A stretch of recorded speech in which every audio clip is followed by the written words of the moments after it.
ഇപ്പോൾ 180 ആളുകളുണ്ടല്ലോ നമുക്ക് കാണാതായിട്ട്.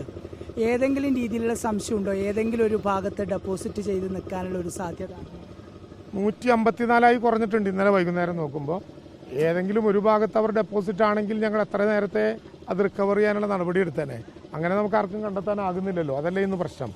ഇന്നലെ മാധ്യമപ്രവർത്തകർ ഉൾപ്പെടെ സംസാരിച്ചപ്പോൾ സൂചിപ്പിച്ചതും മുപ്പൈനാട് പ്രദേശത്ത് നിന്ന് ഇറങ്ങി വരുന്ന സ്ഥലത്ത് നമ്മൾ എയർലിഫ്റ്റ് ചെയ്യുമ്പോൾ കിട്ടിയതുമായ ഒരു ബോഡിയെ തുടർന്ന് ഒരു അന്വേഷണം നടന്നപ്പോൾ ആ ബോഡിയും ആ ബോഡിയുടെ ഭാഗമായി വന്ന 17 പ്രവർത്തകരെയും ഫോറസ്റ്റിന്റെ നേതൃത്വത്തിൽ സംരക്ഷിക്കാനും പിന്നീട് എയർലിഫ്റ്റ് ചെയ്യാനും വേണ്ടി ശ്രമിച്ചപ്പോൾ ഒരു ബോഡി കൂടി കിട്ടി.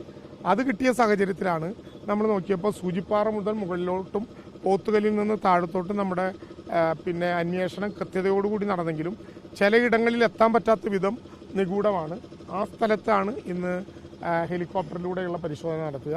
അതുകൂടി കഴിഞ്ഞാൽ പൊതുവായ പോയിന്റുകൾ നമ്മുടെ കയ്യിൽ തീരും.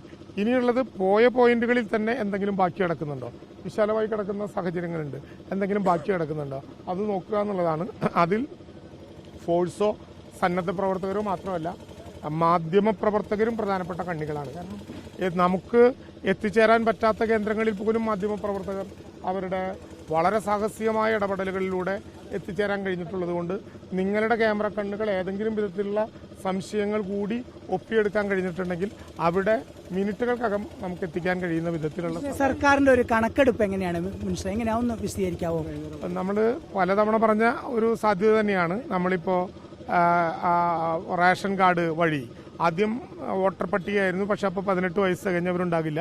അതുകൊണ്ട് നമ്മൾ റേഷൻ കാർഡുകളിലൂടെയുള്ള ലിസ്റ്റ്, അംഗനവാടി ആശാവർക്കർമാരുടെ സഹായത്തോടു കൂടിയുള്ള ലിസ്റ്റ്, LSTDക്ക് മേപ്പാടി പഞ്ചായത്തിൽ വളരെ സമഗ്രമായി ഉപയോഗിച്ചുകൊണ്ടിരിക്കുന്ന ഒരു മലിനീകരണ വിരുദ്ധ സംവിധാനമുണ്ട്, ഹരിത കർമ്മസേന ഉപയോഗിച്ചുകൊണ്ട് നടത്തുന്നത്. അവരുടെ പൂർണ്ണമായ രജിസ്റ്റർ ഉണ്ട്. ഈ രജിസ്റ്റർ ഇതെല്ലാം വെച്ചുകൊണ്ട് ആകെ ലിസ്റ്റ് എടുത്ത് അതിൽ പുറത്തു നിൽക്കുന്നവരെ കൃത്യമായി മാർക്ക് ചെയ്ത് അതിൽ ബാക്കി വരുന്നവരാണ് നമ്മൾ ലിസ്റ്റിലേക്ക് പോവുക.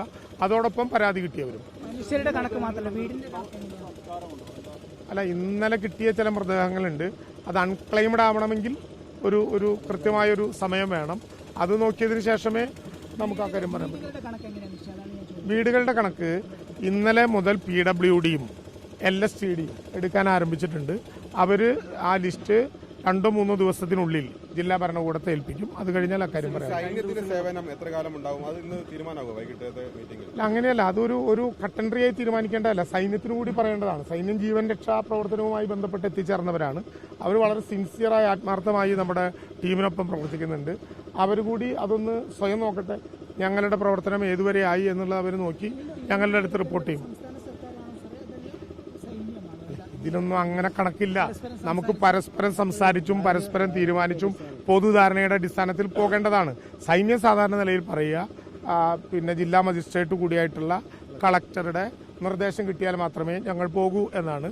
നമ്മൾ അവരോട് പറയുക, അവരുടെ അന്വേഷണത്തിന്റെ ഒരു സംവിധാനം ഏതുവരെ പോയി എന്ന് നോക്കി ഈ കാര്യങ്ങളിൽ ഇനിയും എന്തെങ്കിലും കോൺട്രിബ്യൂട്ട് ചെയ്യാനുണ്ടോ എന്ന് അവരാണ് പറയേണ്ടത്. അവർ കൂടി അതൊരു പരിശോധന നടത്തുന്നുണ്ട്. ബെയിലി പാലം എന്തായാലും നമുക്കൊരു വലിയ ഉപകാരപ്രദമായി. അത് തൽക്കാലം ഇവിടെ തന്നെ നിർത്താൻ തന്നെയാണ് സൈന്യം നമ്മളുമായിട്ട് സംസാരിച്ചിട്ടുള്ളത്. പുതിയൊരു പാലത്തിന്റെ നിർമ്മാണം വരെ നോക്കേണ്ടതുണ്ടോ ഇങ്ങനെ സംശയത്തിന്റെ ഭാഗമായിട്ടുള്ള അതുപോലെ നമ്മുടെ കയ്യിൽ അങ്ങനെ കണക്കില്ല. ഇത് തന്നെ ഇന്നലെ പ്രാദേശിക പ്രവർത്തകരും ചിലരും ഉന്നയിച്ചപ്പോൾ നമ്മൾ കണ്ടുകിട്ടി വരച്ച് സ്കെച്ച് വെച്ച് അടയാളപ്പെടുത്തിയപ്പോഴാണ് ഒരു ചെറിയ പോർഷൻ എത്തിച്ചേരാൻ പറ്റുന്നില്ല എന്ന് പറഞ്ഞത്. അങ്ങനെയൊന്നും ഇതുവരെ കണ്ടിട്ടില്ല. നമ്മൾ ഇന്നത്തെ പത്രസമ്മേളനത്തിൽ ഇഷ്ടപ്പെടുത്തി.